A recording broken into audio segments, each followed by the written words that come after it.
Волците нападнаа силно. Голема глутница вчера удавила 15 крави во кочанското село Пресека.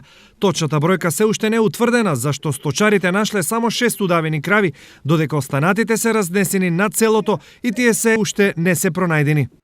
Вци има пуно, браниме се, нек најаѓе видохте, тука те горека, јас бех горека, тука 2 наидоа, јас дека онаде два наидоа, ја ги видох онаде како не бех и моите ломти направи.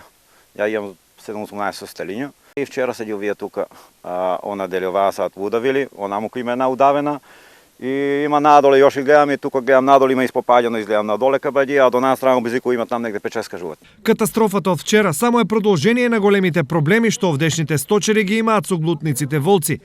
На нив тие им се чести гости, но досега дерман од нив не нашле, поради што бараат итна реакција од ловџиите.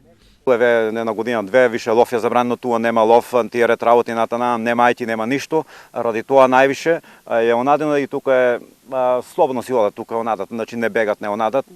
И тука не презема никакви мерки. Ајка да се организира, да дојдат, да прошетат, да онаат, да се истепа, да се намали што друго. Инак нема да има стока, народ не може да чува, мора да и продае.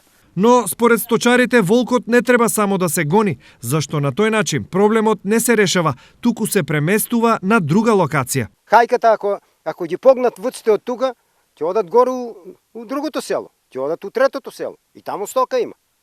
И таму ќе напаѓат. Оно е диво, гладно е и оно дека најде таму прае.